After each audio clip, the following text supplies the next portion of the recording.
Yeah, right. Oh, yeah.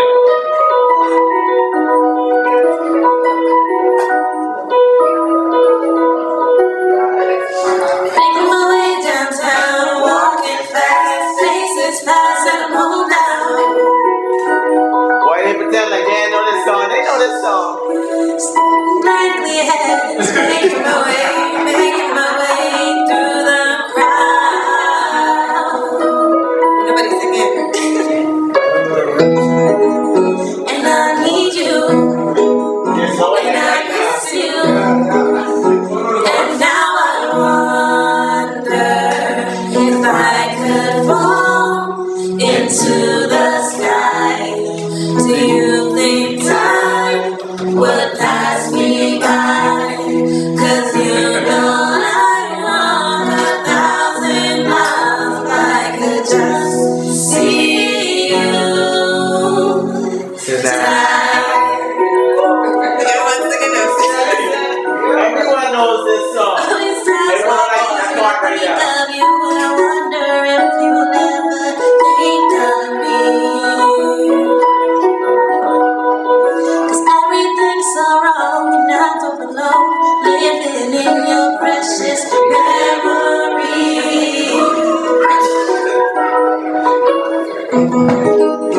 And I need you, and I miss you, and now I wonder if I could fall into the sky. Do you think time would pass me by?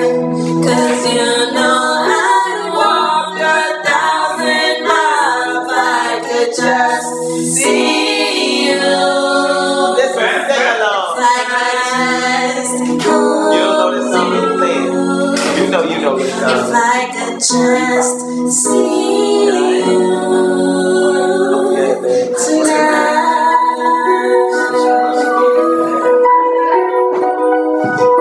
That was a really good sing-along.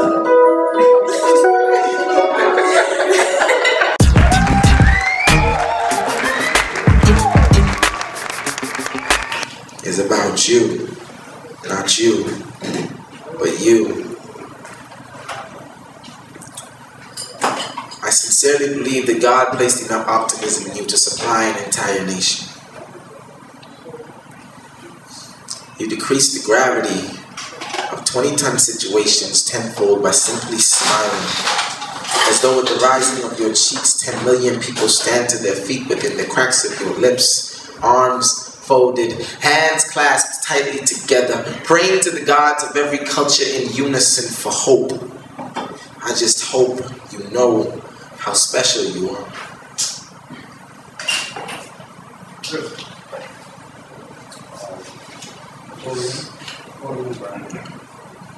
And if I had to describe you, I would compare you to a sunrise after stormy weather. Because no matter how hard thunder knocked at my heart, there was always calm in your presence. That's why the first time I heard you cry, it felt like a mixture of blasphemy and suicide. A hedonistic concoction concocted by the devil himself. But not one sound was uttered from your mouth. Your tears were as silent as angels tiptoeing on clouds. As pain usually is, but more moving than motion itself. Like mountains river dancing on my soul. It moved my spirit, but I was just a kid. And I could not decipher why God chose to make your friends your foes behind closed doors, or where you mustered the strength from to love them still. And I did not know why grandmothers and mothers collided like irate neighbors during conversation, causing rifts in our family tree so deep that it broke stems. And I was too young back then to understand why two of us had different fathers that we never saw. But it was amazing to watch you soar on wings of faith, grinning like innocent toddlers do others hate, all the while bearing the weight of a ringless wedding finger. But you are amazing.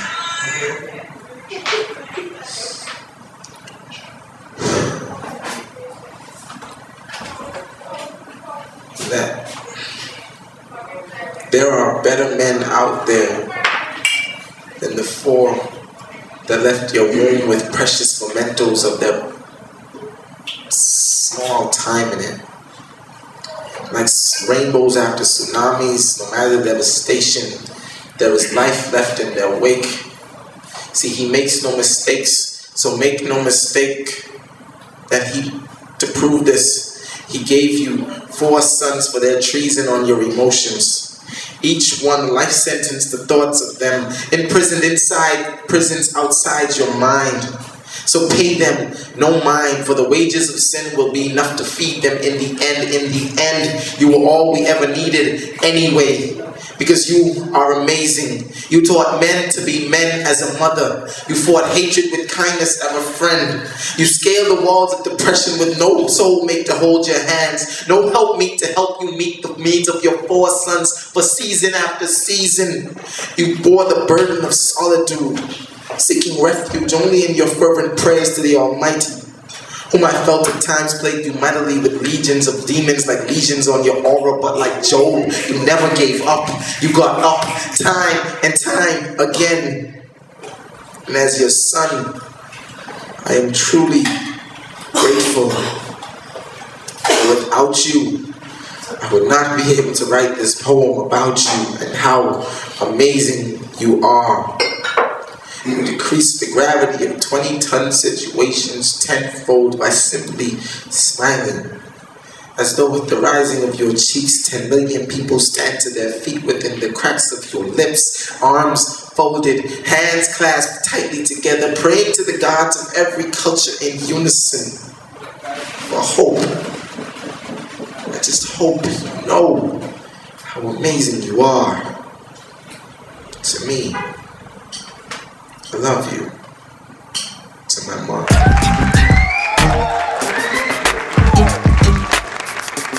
The reason why I speak is because I come to speak. And the reason why I come to speak is because she comes to speak. So when I come to speak to her. But the only way that I've come to speak to her is by writing a letter to a stranger and followed it up with a reply. Standing on the stage gives me such a high. It almost feels as if I can fly. See, when we come to speak, we can hear about that church girl, and D'Angelo says that John is speaking from his own word. See, when D'Angelo comes to speak, he comes to speak to me, and we have lifetime conversations about different equations of why we come to speak. And when Surreal comes to speak, she tells everyone to hush. When we come to speak, it's not all intellectual. See, when you come to speak, you can learn all about the Cutter Special. You will learn what fun size looks like, and you will learn what paper clipping is once all of the poets touch the mic. See, when we come to speak, we come to lead the words, feelings, hopes, jokes, and quotes that's in our hearts. And before the night is over and we all part, you will know why silence sleeps and why women creep, why love won't go past autumn's leaves, and who was the last ace that Satan had up his sleeve. What it's like to stand on your own 2 feet or be brought down by the sea. Why women cry, why men lie, why it's important to stay and not go, what D'Angelo thought of when he first said hello. You will learn why short isn't really short, it's just concentrated. See, if you're just joining us, then you're a bit later. The reason why we come to speak is because all of us have this word creek. And this is our way of getting all of our feelings out. So please don't sit in your chair and pout. Go and get a golden juice, relax and wine, and wait to hear another one of those sexual poems from my boy Recluse. The reason why anyone should come to speak is so that they can come to speak. So that they can come to speak to people who have sense, and I don't mean sense, I mean brains. People whose words will leave stains that you will be eager to come to speak next week. And if this is the first time that you have come to speak, then I hope that you have come to speak. But in the meantime, I'd like to personally say, welcome to speak.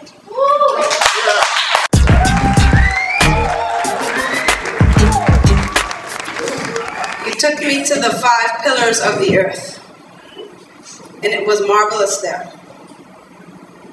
until I slipped. Although I can't remember if you pushed me and I plummeted 16,000 feet out of the air and landed somewhere in Egypt. Kissing camels and melting rocks and buying coins and cleaning shoes and spitting and cussing and sinking because you didn't come for me. You chewed me up. And instead of spitting me out, you swallowed me and I melted through the linings of your esophagus and trickled down to the depths of your wombs and settled there, teasing me of the bond we had. Graphic. Cosmic. I swear I wrote so much the pages ended, so I started scribbling hymns on the mirrors. That chorus flew through me like dolphins riding waves, like melted magma. My toes went numb from walking miles on that broken glass that shattered after you. I longed to cut myself, but I was afraid the blood would remind me of the reason I hated myself, and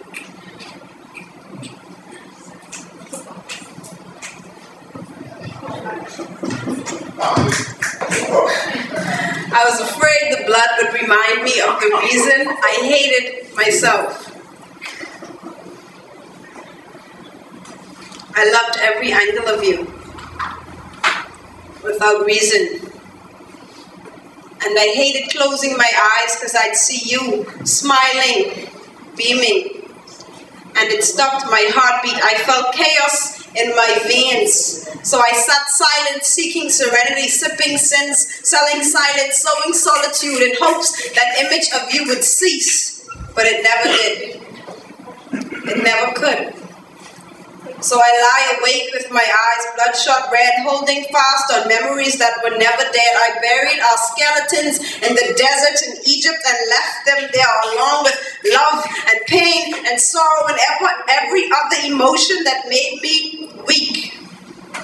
And I went back to living like you never existed, like I never loved. But one day, the wind blew too hard. I saw your face in the sandstorm, the particles wavered, but I saw your teeth and I kissed your lips, and once again I was in Egypt drinking melodies and sipping coffee and smelling roses and drinking melodies and finding hope and building courage that one day you and I will sink so deep in love that the sands in Egypt became ocean and we could swim for miles to find one another. And you could smile again like you used to, and I could dance again like I used to, and we could love again like we used to. At least, that's what I'm hoping for.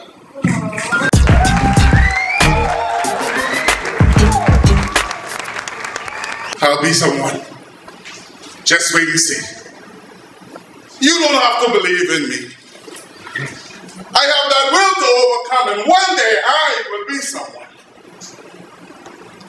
I'll be someone like Tiger Woods. A toy car play golf down there. You may have won the game today, but when it's yours, I've learned to play. I will prevail. That's how I feel. I'll be like David Copperfield. I may not have tricks up my sleeve. That doesn't mean I don't believe. I'll be great, and you will see. Ambitious is my recipe. Submission is not my cup of tea. Winning is the strategy. I will score and I will win, just like Allen Iverson. I may not score the points in your hands, that doesn't mean I didn't learn. I'll fight even when falling down. I'll pick myself up off the ground and down and find another day like I was Allen Cassius Clay. I'll be someone. One day you'll see. Also, Leon Seymour. That's me.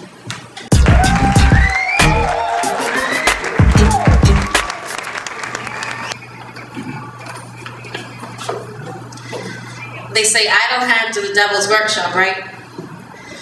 Well, why do these idle hands draw hearts within margins of lined paper?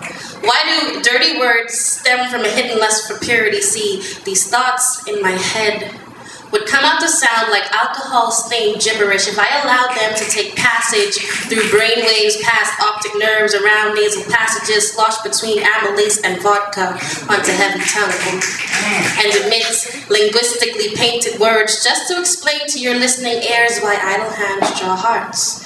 Just to say that it is a causa del hecho que el amor es una cosa peligrosa, that love is a dangerous thing because love can suppress the joy of men's needy souls. Yes, love is a dangerous thing. Those words, if I allowed them, would try to expose me for everything I am and would come at great price, but my currency is speech. You told me to speak. And un vale creole. Red wine and black hearts don't mix well, less served on the rocks, a cold, lifeless thing solidified by frozen, easy-to-break promises. Don't confuse my motive with your own, though I dare not drink to appease hardened heart or softened memory. I am simply thirsty, longing, parched. You told me to speak. And yo hablo español. And I hate it when poets sound like emotional wimps. So I wish it that your minds would regurgitate that which I have just paid to you using unofficial currency.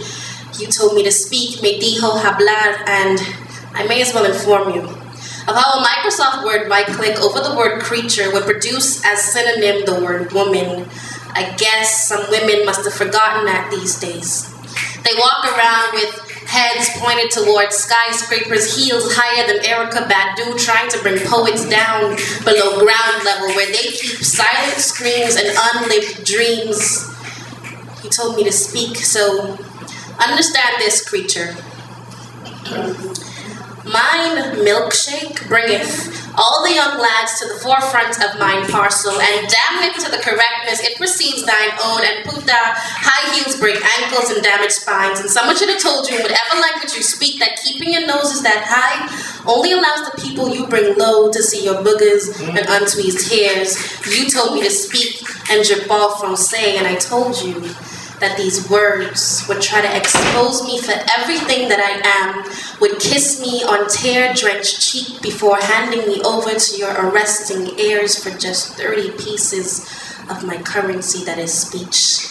Yeah. Judas, idle hands, they say, are the devil's workshop. But so are the hands of the idols he'd prefer we idolize in idolatry of an unpromising thing. And yes, hearts drawn within margins of lined paper are products of idle hands, but so are these words, which now penetrate your ears like the small penises they are, unable in every way to give you the satisfaction you crave. You told me to speak, and je parlerai, pral parler, voy a hablar. I will speak.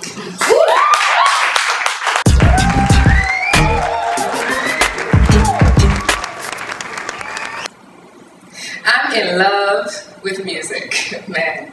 I'm in love with the music, man. The one who writes me like a song and plays me all night long. I want him to be my instrument of choice, harmonizing me in every voice. I wish he would. I wish he could spank me like a drum, strum on my guitar, and make me come, blow my horn until I'm worn and blow again, till the last chord comes to end. Can he be my forever friend? Oh, music, man. It carries me away to a place I long to go. For me, he's always ready to put on a show.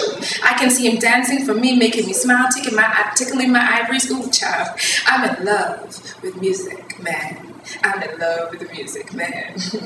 I don't even realize when he puts his syncopated moves on me, when his tips, taps, fingers, staccato grooves on me, his smooth rhythms and rhymes and his motions at times sway me up and down with the one-of-a-kind touch. The brother knows what I like. I know that much. I'm in love with music, man. I'm in love with the music, man. Can't you understand?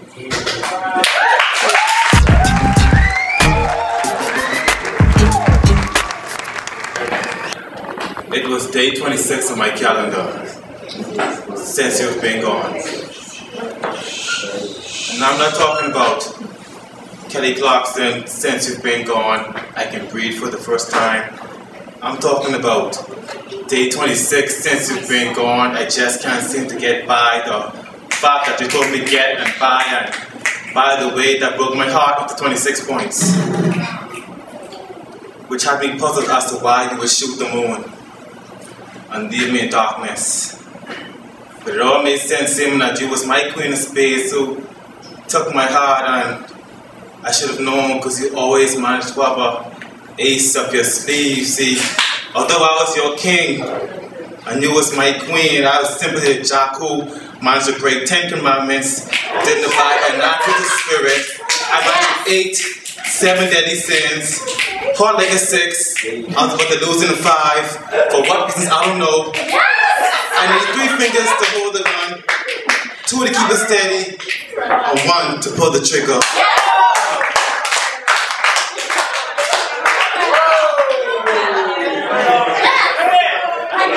I know. By the way, Deuce is wild. But I wasn't playing with a full deck. So, I declare 3 reasons as to why I pulled the trigger. And now, in the words of Martin Luther King, I had a dream. By this time, my thoughts and my blood left me just like you did, and although it hurts, it's okay. Because I can feel a pain shift from my heart to my mind, but at least my mind is at ease. Congratulations. Now you know what it is to hurt someone and shortly after kill them in the 1st degree.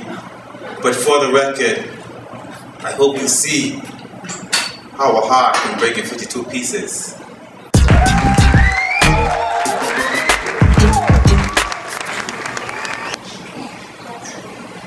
I can purr for you a perfect tune, a song of joy and gratitude. You know how it goes, so don't worry about the lyrics. And if you forget, then just read my lips. Do what they say, it's best to obey. If you want to hear the cat's meow. A unique sound, a delight, a silky feel, oh so tight. Don't tease it, just play with it.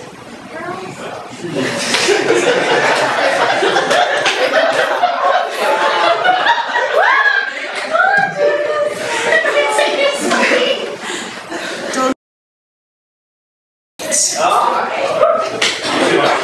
If you want to make this cat meow.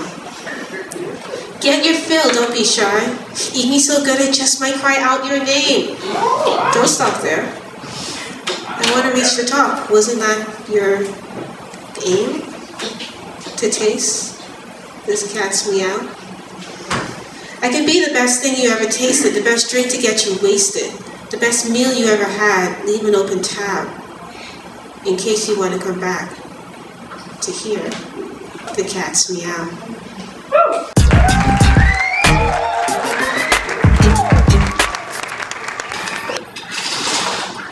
The ripple sheets on my mattress are the remnants of wreckage. You have crawled from the ruins that lie beside me. It is an empty space, the shape of wings on a fallen angel. It is too human to have loved long after an orgasm. It is a distant memory, buried in the dark corners of your past, beneath cheap affairs in hotel rooms, between pages of Bibles on the side of every bed. I am a distant memory to you. Distant as the sun that shines on mahogany splinters and glistens on tarnished gold. It is beautiful. It is brutal. It reminds me of you. I lull myself to sleep in my own wreck. When I am asleep, I am further away from what's real, and I don't feel the pain as much. When I am awake, everything is too human. I search for answers and orgasms at the bottom of beer bottles and wine glasses. Happiness does not mean sober. On long nights, I find your smile in my sleep, and I remember how happy we used to be. Then I realize that dreams aren't much different from nightmares. I wake up in a half-empty bed near the hollow wreck you left beside me. You would lay there on days that you loved me and leave on nights you chose to forget me. So take your wings. Bury me in a dark corner beside the Bible next to your new bed. Fallen angel, you are wreckage. Walk away from my bed of ruins and I will watch as the sun shines and glistens on the ripple shirt you wear on your back. You will become a distant memory to me. And I will find peace again.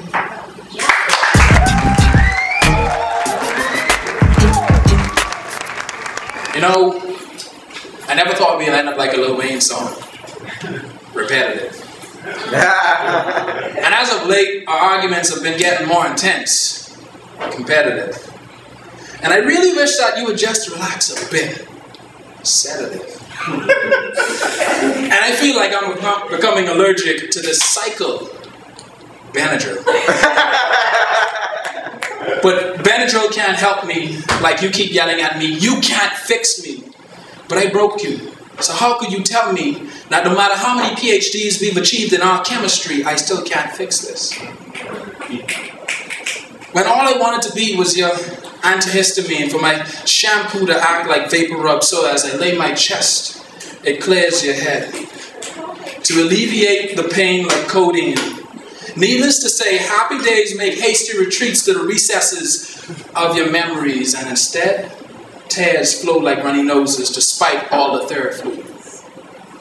Because life's just that one pill we all find so hard to swallow. And if I could, I would directly inject you with lidocaine just so that you won't feel a thing. Also, you don't feel the pain and the effects of my regrets of me starring as the lead role in a feature film called Life's Biggest Mistakes. And the actress to die in it was you. For a death sentence, you were sentenced for a lethal injection of liquid promiscuity. Like someone once said, I was no promises, just a cutie. But there should have been some security stationed at the entrance to block the encroaching advancements of the heartbreak kid. But a kid's heart will break, and it did. And soon I'll be forced to do it again. So until I can no longer be your Dr. Phil and tend to your mental ills, or that pediatrician to fix the broken heart of a child, and watery eyes mixed with runny noses and sore throats from all the screaming and agony and miserable memories, from mine to yours, I'll keep hoping to invent something, and an antihistamine for emotional pain.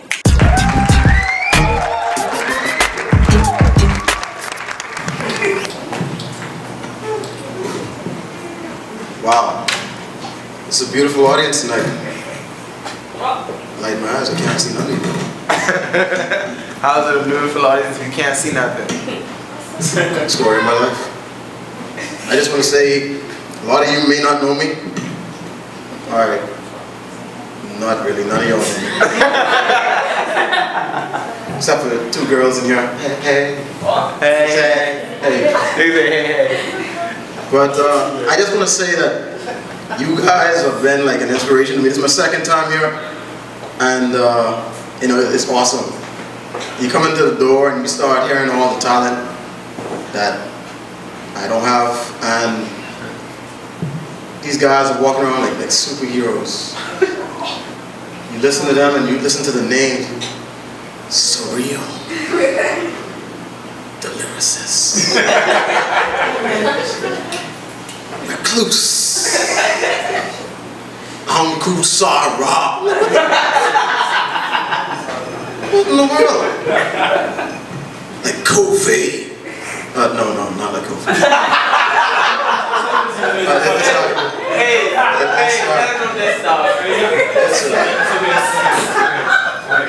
But most people that know me, and obviously you guys that don't know me, don't realize that I used to write too. Like, I haven't written for a long time. I used to write back in the day. I used to write checks. I don't anymore because I'm broke. But that's not the reality. It's not that I can't. Not that I don't want to. I just don't. one thing I have to respect out here is the talent that everybody seems to have. I mean, there was a little girl I had last week. What? That came out too.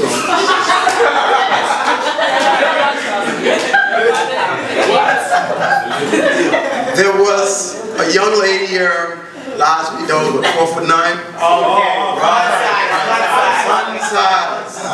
Fun size. And then, you know, I was a little prop for her. Story of my life. But I mean, I was in the back of the night and you listen to guys like Recluse and listen to Surreal, listen to D'Angelo here, and these guys are talent. These guys are, they gotta be superheroes because they got like power. You listen to like lyricists. What? Oh, okay. Let me. You know how he does it. He comes up here and he's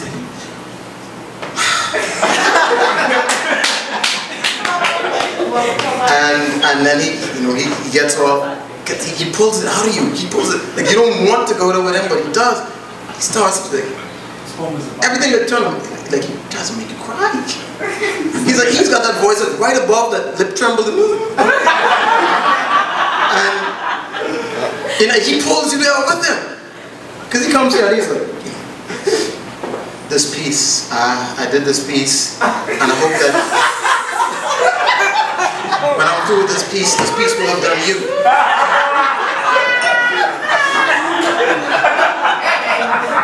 And so he goes, this is the end, this is the end.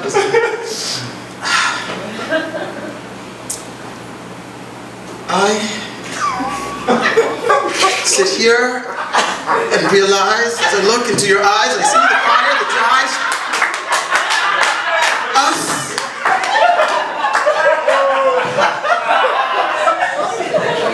See, you're laughing now because it's me. But when he was up here and he's doing that, and I'm in the back there, and then, you know, he does it, and then I'm like, what the fuck? I'm like, what is this salty substance coming from? God damn it!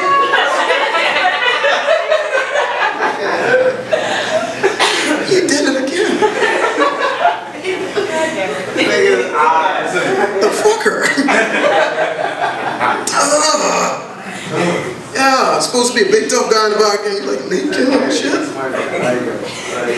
But anyway, I'm gonna get out of here and let the real talent continue with the show. But I got a little piece of something. You get it tonight? Yeah. I sure hope so. Not after that. I'm not a poet.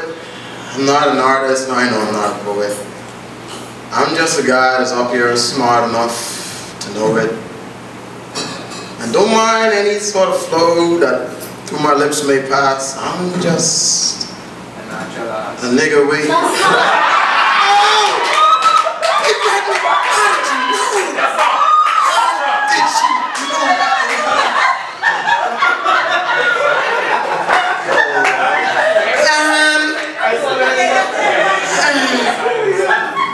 And I'm spent.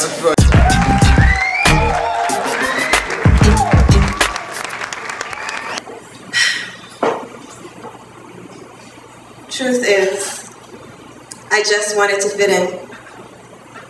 Intimately with seasoned high school friends during sexual conversations, stimulating sensations that lie dormant.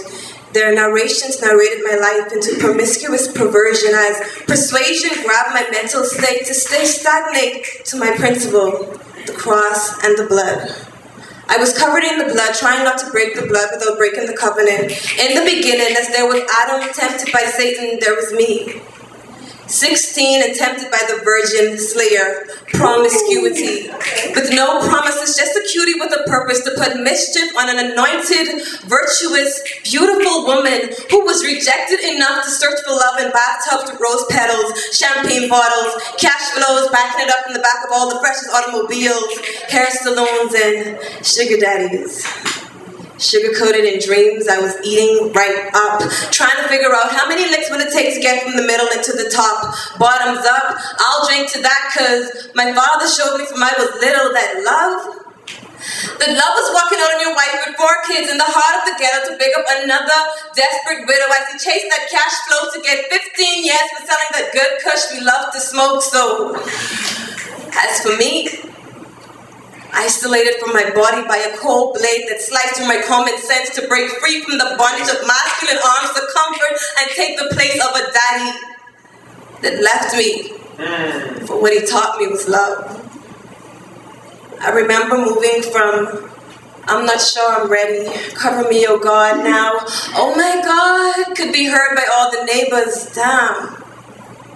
I couldn't understand how, after man after man after man after man, it was never the girlfriend or the wifey, beginning to envy the women who obeyed that saying, no ringy, no tingy. Because now I feel like a penny, giving away carelessly a dime. Me, married to the streets of the dogs who love to feast on the piece of meat on the side with the gun that shoots my pride. I kill any hopeful thoughts now every time a man approaches me along the lines of the significance of a commitment. I drop on him insurmountable doses of the sour tea medicine that daddy left dripping on the taste buds of my tongue that cursed his tainted lips of promises to cherish a covenant, swearing to the name of the Almighty not to cause me any more strife. From the knife that glides like divers dive into the depths of my chest and caress my muscles to relax until my lungs collapse. Death is the final resting place for accidental love because I'm sick and tired of it being in my bed and on men's heads. I know this is not who I am. Yet somehow I found myself strapping it up with chains and handcuffs like condoms were condemned. Conception over protection, no protecting. It's always abortion, right? Daddy didn't think twice after aborting a wife, so why should I care? But I did. So I owe you an apology.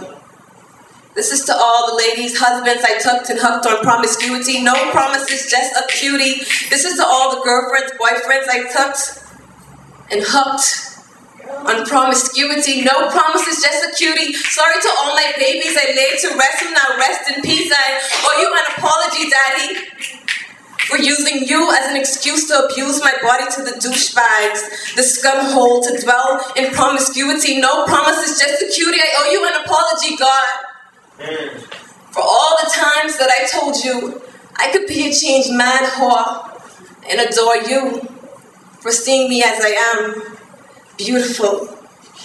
You are beautiful. You are beautiful. You are beautiful. I would always say this would and could and should be my prayer, but right before I could utter amen, he's aroused again and well, I must attend to my lover.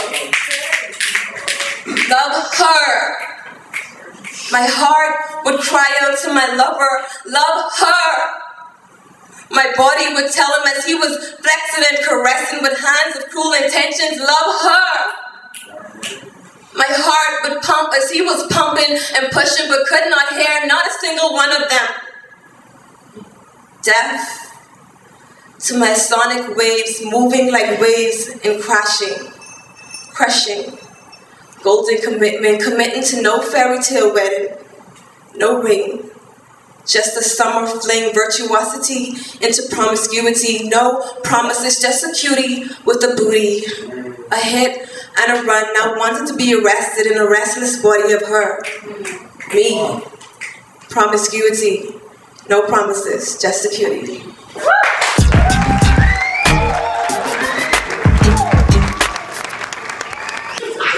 It was the scent of a woman that caught my nose on the jitney one Wednesday morning. What? Between sleep and awake was the state I was in. When she came on the bus, I was yawning. Boy, she smelled good was what I said to myself while sliding over to make her some space. The next thing I knew, she was sitting beside me with a smile on her pretty young face. All these seats left on this bus and this gal won't come sit next to me. I felt as if I were her favorite meal. If only a Wendy's number 3. I asked her the name of the fragrance she wore, and with my tongue I could not pronounce. But of one thing I'm certain, and of this thing I'm sure, when she sprayed it, she used more than an ounce. She said her name was Bobby, so I introduced as Ken so that I could say that we were meant to be. She put a number in my phone and I got the address to her home in hopes that I could get to know her mentally. Bus stop, I shouted out, this way I get off on this road. But Bobby, she had a few more blocks to go. She then asked if she could see me later, and me, I ain't no hesitator, so I say, I'll call and let you know. Now everybody knows how slow every Wednesday goes, because it's hump day, the middle of the week. But this hump day went so fast, like using Houston's rocket gas, and before I knew it, it was almost time to sleep. So I called Bobby on the phone. She said that she was home alone, and if I wanted to, that I could come on home. She made it very clear she wasn't wearing underwear, so I cleared my throat, and this is what I told her. No drawers is a sure thing, but me, baby, I love a string. And if you put one on, I will make it worth it. Not too big and saggy, because strings and thongs should not be baggy. Those kind of things, they should fit you perfect. Now, I ain't had no time to waste, so I hurried over to her place. And when I got there, I could see I wasn't late. When she opened up the door, the best things I never saw were her breasts. They were Tony the Tiger great. She saw the handle of my broom and marched me over to her room. And there she started taking off my clothes. While kissing on her bed, there came a scent that smelled so bad. A scent so unfamiliar to my nose. So, like two guns on, I followed my nose and quickly put bow on my clothes, all while lying on her friggin' bed. That scent was, oh my God, outrageous. I hope it's not contagious. Something in Nagrabi must be there. Girl, you got me thinking use the shit when your tongue smells like it. And all a nigga really want to do is tell you about your ass and ask you how you missed the class. The teachers with soap and water really do. I thinking that you also savvy when you really need to wash your grabby. Because you smell like you've been growing a farm of germs. If a nigga sleep with you, the only thing you're gonna do is infect him. And I'm not talking worms. So I built up on that situation. You'd swear I think I was part Jamaican because Johan Blake, he ain't got shit on me. While running to only God knows where, the only thing I could friggin' hear was a doctor saying, you've got HIV. Now, the moral of my rhythmic story is once you're sick, you ain't hearing sorry. So let this dwell deep within your ears. All of us are going to die, but protect yourself from STIs, because that's not the way you want to end up there. I want them all.